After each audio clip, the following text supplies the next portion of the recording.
crazy turnout right now. As we're going to see some more cheering. Oh, I forgot about this. Oh, yeah, yeah. Commentating the Little Lady J's halftime performance. Yes, and as we learned, whatever day we commentated the Galena game, Blaise knows so much about cheerleading. He's basically the expert. Yeah. I've watched so much cheerleading over the years, and, I know everything about it. Yeah, I think I'm just going to have to let him take the lead on this one. Yeah. I don't like that. Okay, let's as we see the okay. All right, yeah. Cheerleading. It's fun.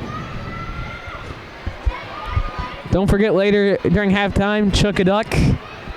You can get your duck, $2. Throw it in the middle. And if you get it, you win the pot. Well, probably going to be a very large pot for this very large crowd. I'm definitely rooting for my foreign exchange student to win. I am rooting for Sam because I picked out his bald eagle duck. If it is number 69, it will be perfect. My foreign exchange student has a pig duck. So, yeah. It's pink. Yeah, well, America.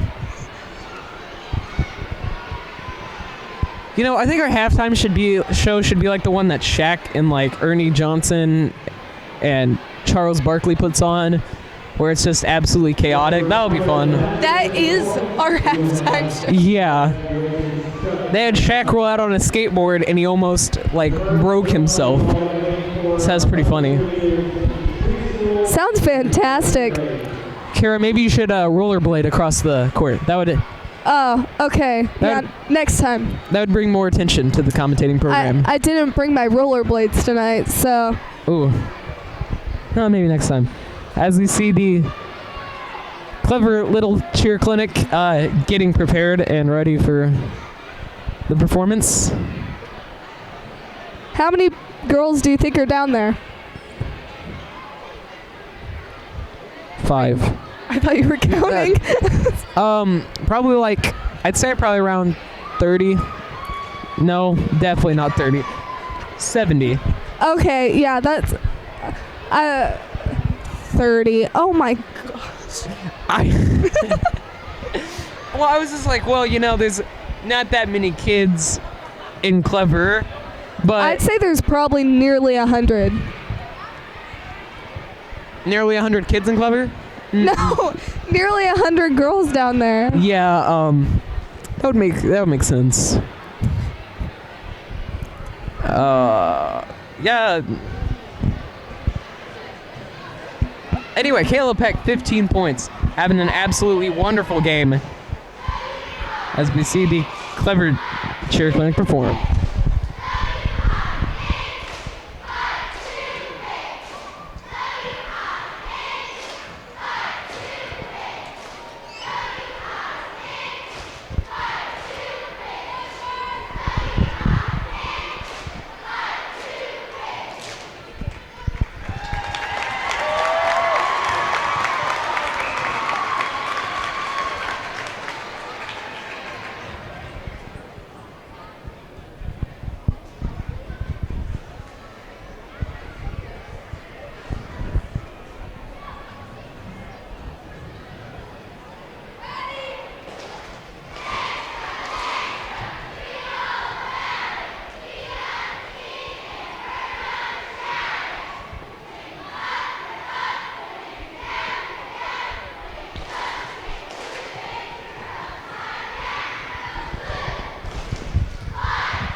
That was the younger group of the Little Cheer Clinic. What a wonderful performance by the little children of the Cheer Clinic. Yeah, that's just a great program that our high school cheerleaders put on to teach the younger girls about cheerleading and get them excited for cheering one day. Yes. You know, it's been going on for as long as I can remember, and obviously for a good reason. You know, a lot of these little girls look up to the cheerleaders. Now, it gets them out of the house for a bit, which is helpful to the parents, of course. And, you know, it lets them learn new things about cheerleading and the whatnot. Yeah, and it gets them up and active. It's just a great program, and the high school cheerleaders put a lot of work into it. Indeed. They take time after school to go teach those little girls. What? All around, just a great program. Indeed.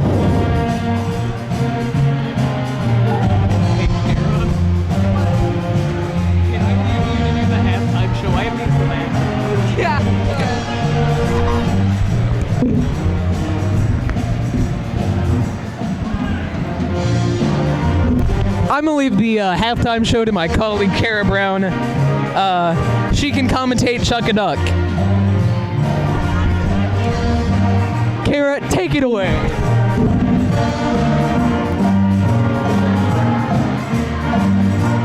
So now we can see Project Grad's Chuck a Duck fundraiser.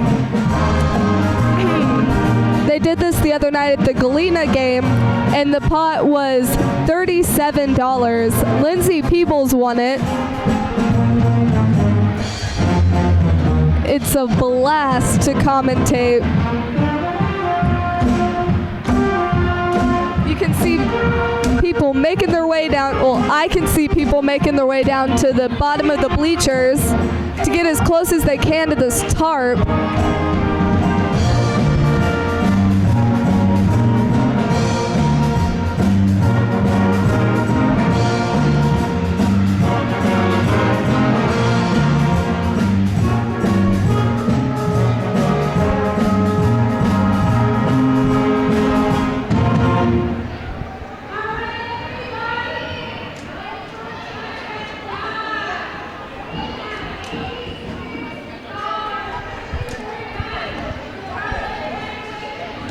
Tonight, the pot's in almost $50 more than it was the other night. It's $86 tonight. And here they go. About to start throwing their ducks to the middle. We'll see how close people get. Looks like there's a green duck pretty close to the middle. It got batted out of the way.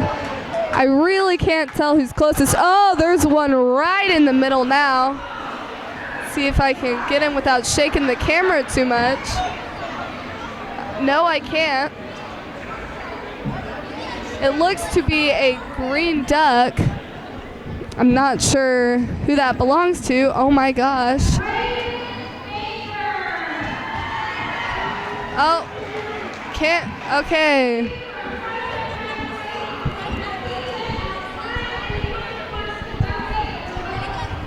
I didn't actually hear who won.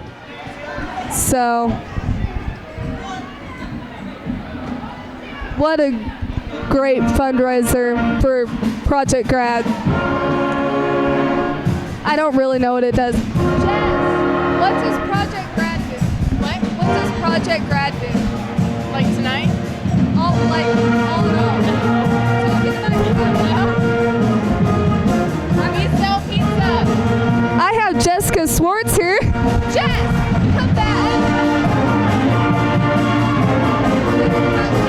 No, you don't need that. She said that they sell pizza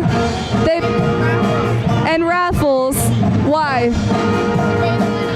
To raise money for Project Grad. What does Project Grad do?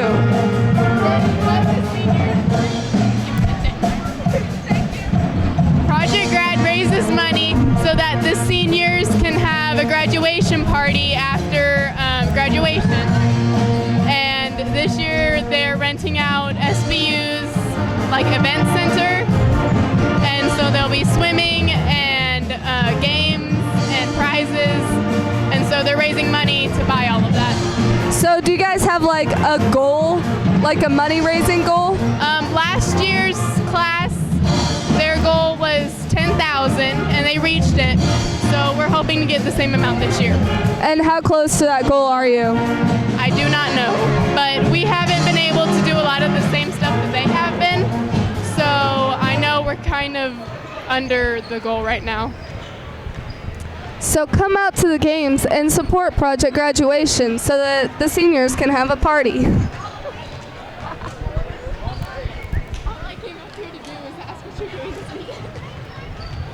I don't know. Well, we could talk about it later. Hey, what?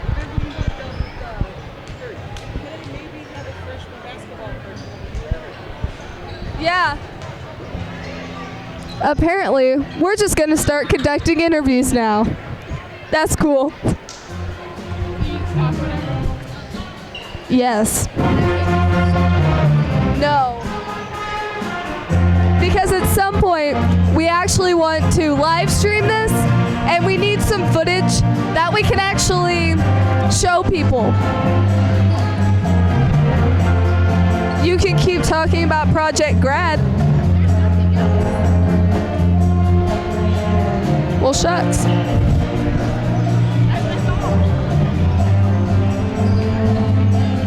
So is the Chuck-a-Duck thing like 50-50? So did you guys make $86? Yeah.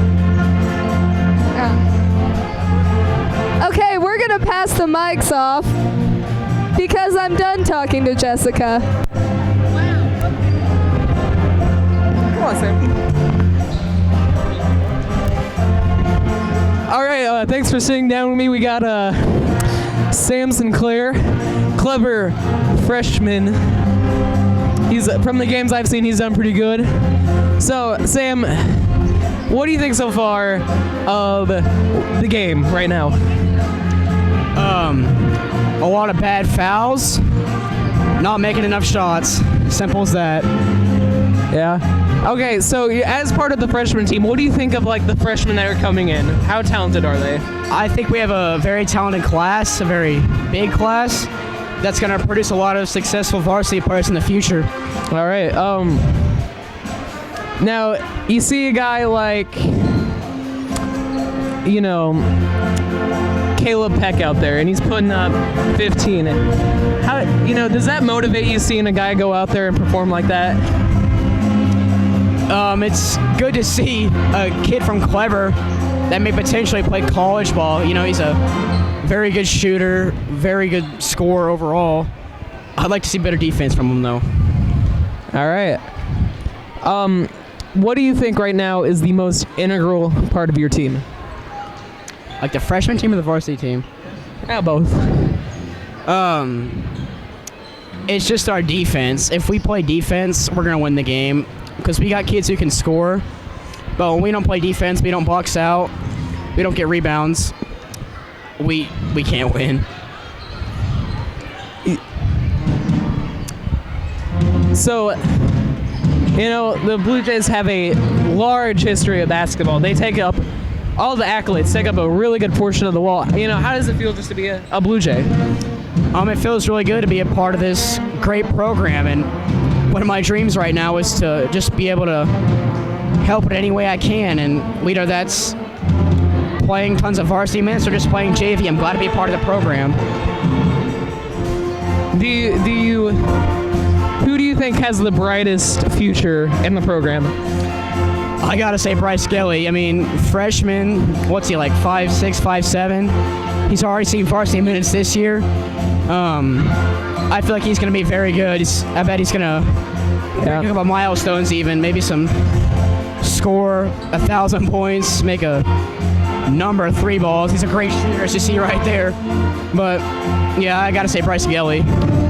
How important is a guy like Devin Hampton or, you know, Caleb Peck or Bryce Gelly, or, those guys, you know, like a star player like that to a team? they're not just great basketball players, they're great leaders. Without any of those guys out there, there's nobody to lead this team, nobody to call plays, nobody to hype them up. And without any of that stuff, a team just doesn't have the energy or enthusiasm to be able to want to win games. You need guys like that to help lead your team. All right. Hey, thank you for your time, Sam. Thank you. We're gonna transition back over to my. Oh wait, Cara Brown.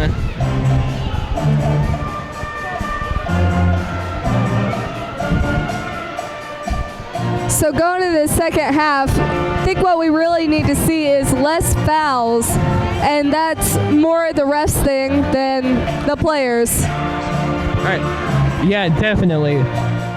You know, the refs have been a huge factor in this game. Luckily, the fouls seem to be equal in calling the fouls. Otherwise, you know, if Clever were to have 10 fouls on any other given night, we may be looking at a completely different ball game. As that will end the Clever halftime report. We're going to throw it back to the commentating studio as our colleagues Blaise Fields and Cara Brown are in the box, ready to call the last half of the game. Alrighty.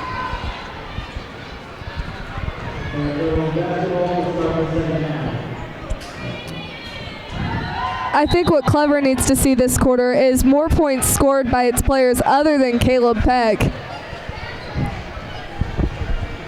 Oh, yeah. First shot there, no good.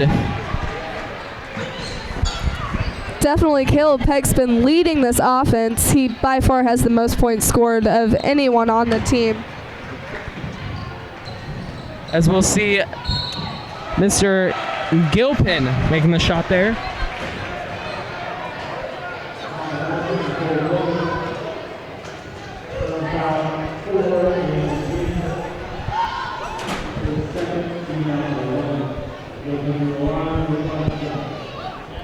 Gilpin drawing the foul there. First shot misses. Rebounded by Nathan Wilson. Who? Jacob Wilson. Mason Wilson. Mason Wilson. Oh boy. Tyler Deepy has the ball. He passes it to Nathan King. Nathan King looks to Mason Wilson, who passes it off to Caleb Peck. Blue Jays getting some movement here. Tyler Deepy held the ball there for a second until he passed off to Nathan King. Mason Wilson passes inside to Devin Hampton. Looks for a shot, puts it up for two. As we'll see Gilpin get it out to Polinick. He'll make the mid-range shot. 32-30 Clever. Clever looks to have come out okay. Sometimes they struggle coming out in the second half. Devin Hampton misses. Rebounded by Oplotnik. Gilpin driving down. He's going to get it out to Stacy. Good. Fairgrove takes the lead by 1 point as Clever gets the ball back. Nathan King walks the ball down the court, pass it off to Tyler Deepy at the wing. Caleb Peck pass it off to Mason Wilson, who drives in, pass it to Devin Hampton, who puts it up for two. That's his 10th point of the night. And Gilpin hustling down court, going to try to get something going. He couldn't drive in. He's going to get Oplotnik. Now back to Gilpin. Puts it up and in. 35-34 Fairgrove.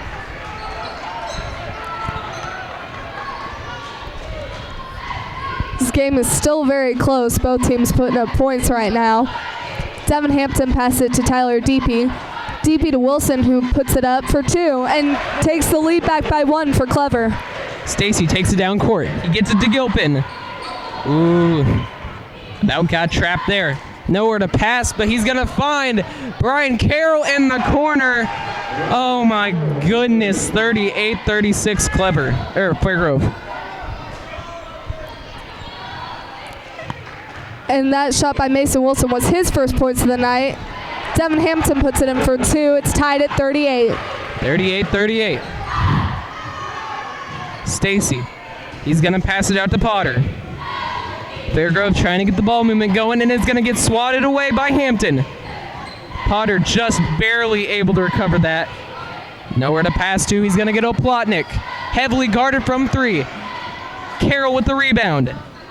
He gets it to Gilpin. He's going to try the drive, and he will get called with a travel.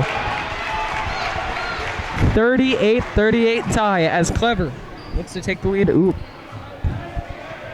Peck may have gotten hit in the mouth there. Looks like he's bleeding. Yeah, Devin Hampton takes the ball down now. He passes it to Peck. Drives in, puts it up. And he gets fouled. He's shooting 2. Nice shot. Peck, of course, with the 15 points. Peck's already shot 3 free throws tonight. And he makes his 4th. Nice shot there. Clever up by 1. And another and Peck one. makes it 2.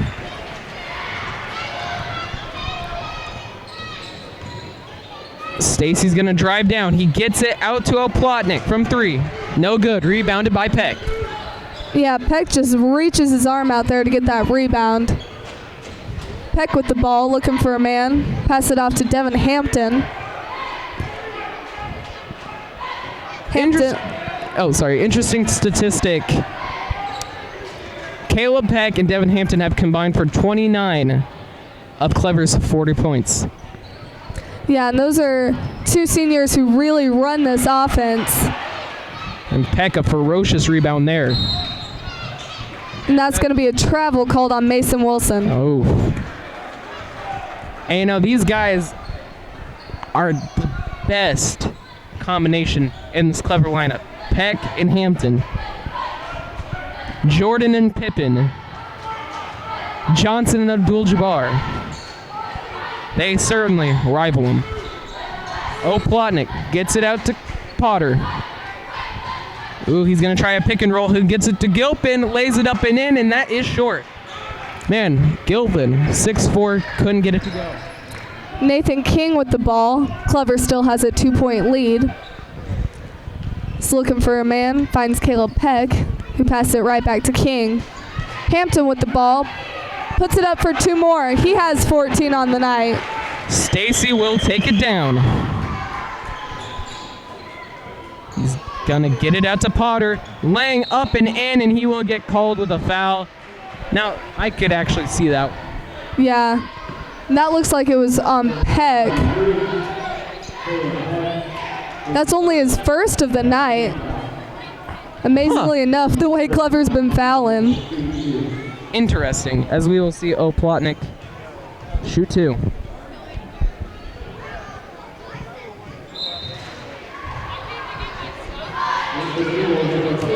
Britton Dover comes in the game for Tyler Deepy.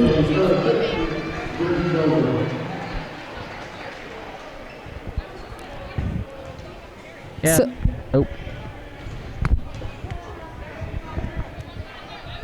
Potter will shoot a second.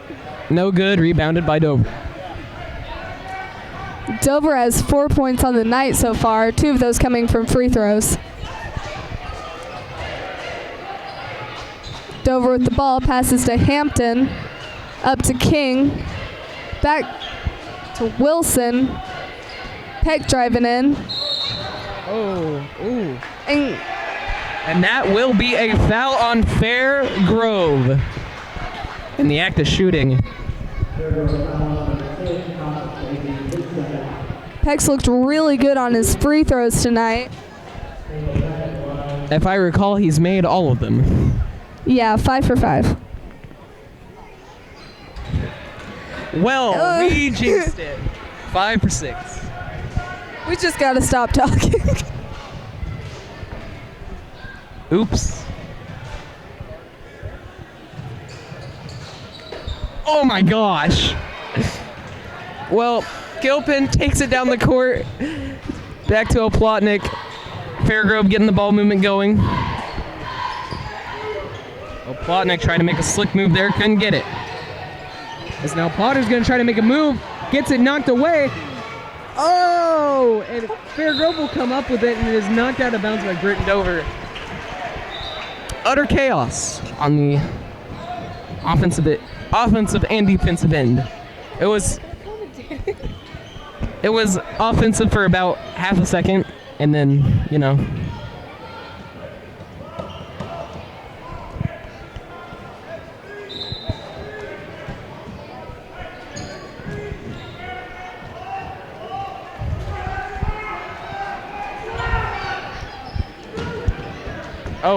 Shot.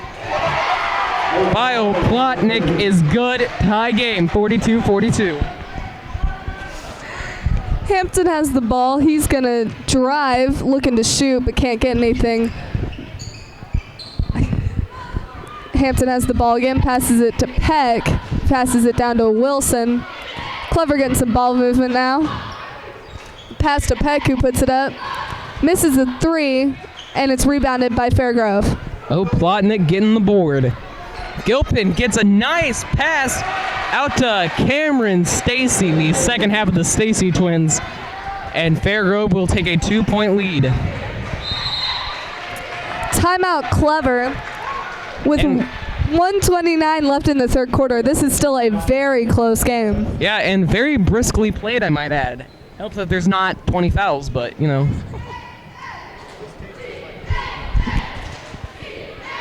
Yeah, at this point in the first half, there was already like probably 10 fouls Indeed. between the two teams. Hey, but you gotta give the refs some credit for maybe, you know, seeing what they, hey, 20 fouls, and now, you know, they're being a little bit more lenient on the calls and letting the game play. You know, good on them. As Clever looks to retake the lead, Fairgrove got a lot of nice shots in that quarter. Clever just needs to find a better way to defend. They've had solid defense and solid offense, but Fairgrove has been on a hurry trying to crawl back into this game as Caleb Peck drops the ball from the ref. Hampton with the ball. He passes it off to Peck. Wiles puts it up, misses, rebounded by Peck, who puts it up for two, and it's a tie game. What a shot as, Devin Hampton tried to steal the ball away from Stacy. He's going to pass it out to Gilpin on a 4-on-5, and it'll get rebounded by Mason Wilson. Wilson's going to get called on a charge there, and that's going to be his first foul of the night.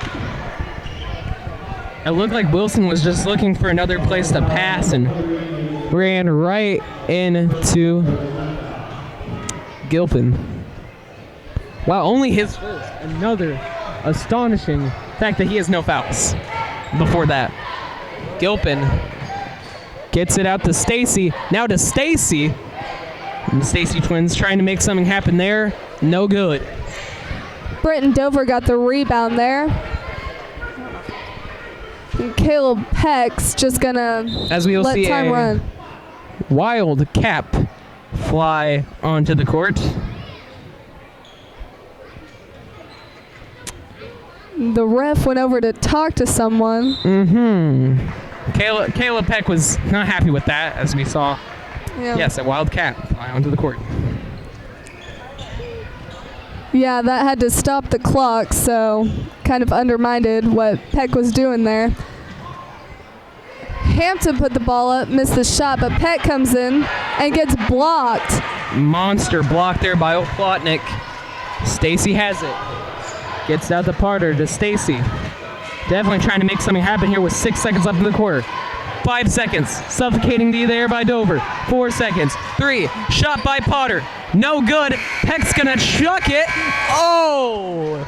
Little bit too hard. So close. Tie scorer at the end of the third quarter. 44-44. You know, if Peck was a pitcher and that little square on the backboard was the strike zone, that would be right down the middle. But nevertheless, close game here in Clever, Missouri. 44-44 as we head into the pivotal fourth quarter. And Clever's look good coming into the second half. we kind of worry sometimes because we've seen a lot of games where they come out looking tired, but that hasn't been the case tonight. It's definitely been a Dr. Jekyll and Mr. Hyde sort of situation with the Blue Jays. First half looking great, second half not so much, but Clever must have done some stamina training as they are now keeping it close with Fair Grove. Tie game.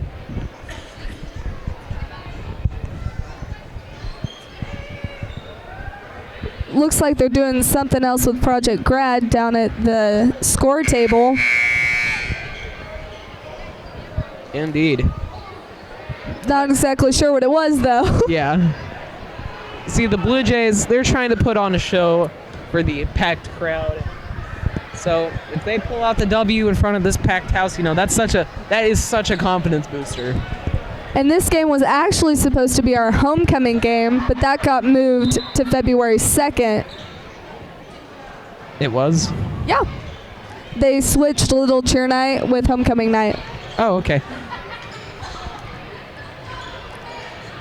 Blue Jays with the ball. Devin Hampton puts it up, misses. It's rebounded by Fair Grove. That'll be Oplotnik with the rebound. Gilpin's gonna drive, puts it up, and we will get a foul. Tyler Deepy's third just came back into the game for Dover, and oh my goodness. First shot by Gilpin, good.